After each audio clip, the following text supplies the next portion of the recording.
Mann, Mann, Mann, sind das dicke Dinger. Und damit herzlich willkommen zu einem neuen Video von mir.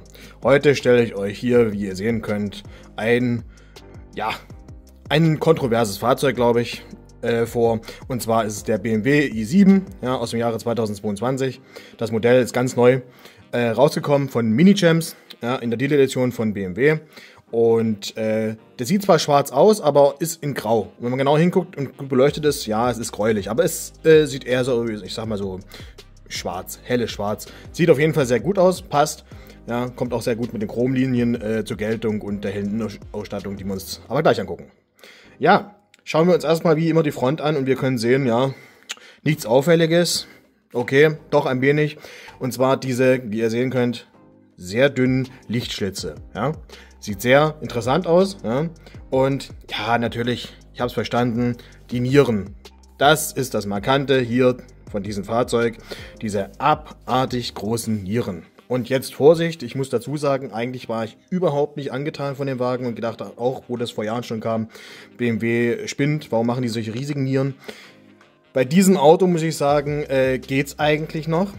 Vor allem als Modellauto finde ich es, es sieht jetzt nicht so schlimm aus, ne? Aber es ist ein brachiales Fahrzeug, auch in echt. Also ich stand erst letzte Woche wieder vor so einem Ding und da dachte ich mir, das ist ein ganz schöner Klopper, ne?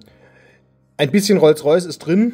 Gut, kein Wunder, die Marke gehört zu BMW, aber ich finde, man sieht ein bisschen was raus. Wie gesagt, mit diesen dünnen Leisten hier, die wahrscheinlich das kaschieren sollen, die großen Nieren, kommt das Ganze, ja, doch relativ noch grazil, ja, zur Geltung, um das mal in Gänsefüßchen zu stellen. Metall, ja, Metallmodell, Diecast, so wie das sein soll. Und ich würde sagen, wir schauen uns jetzt mal den, ja, Motorraum an, den es hier nicht gibt, weil es ist ein Elektroauto. Ja.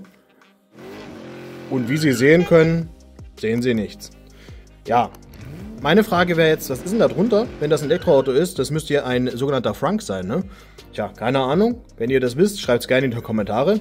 Übrigens hier das Scharnier, auch sehr gut gemacht, wie ich finde. Ne? Ist detailliert. Kann man nichts sagen.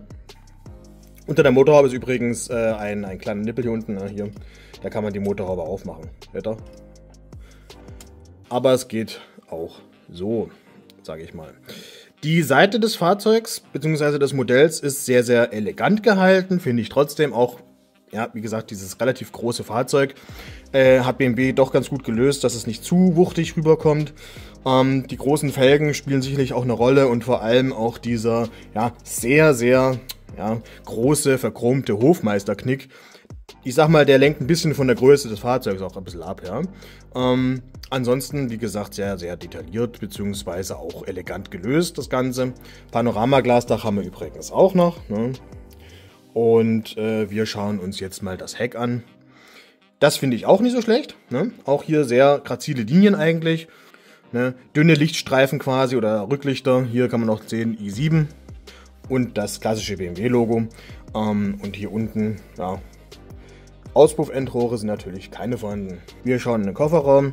Da bringt uns aber ein Saugnapf nichts, weil der ist relativ fest dran. Da nehmen wir unser, unser Brecheisen. So. Und Sesam ist offen. Und wir schauen rein.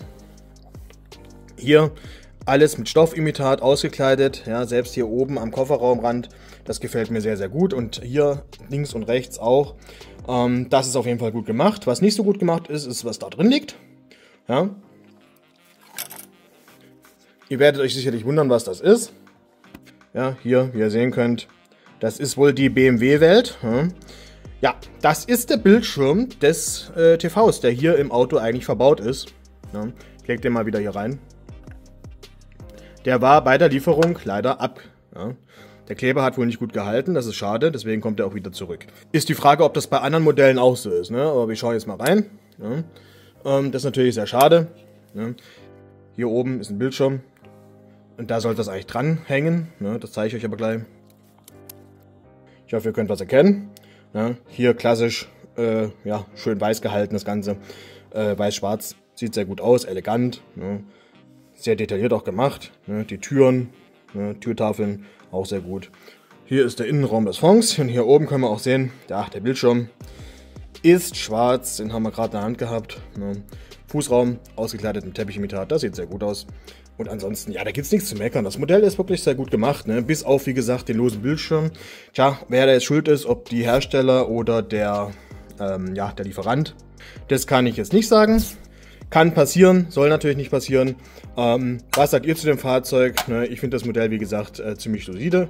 Auch wenn ich immer noch kein Freund von Elektroautos bin und wahrscheinlich auch nicht sein werde. Aber als Modell kann man sich, sage ich mal, dieses Fahrzeug ruhig hinstellen, denn so schlecht sieht er nämlich nicht aus. Trotz riesiger Niere. Also für Organspenden wahrscheinlich sehr gut geeignet. Ja, ich würde sagen, wir sehen uns nächstes Mal wieder. Schaut euch mal im Anschluss auch mal das andere Elektroauto an von einer anderen Marke aus Baden-Württemberg. Der ist auch neu, den habe ich auch vorgestellt. Angelehnt an den originalen Maybach von der Farbkombination her.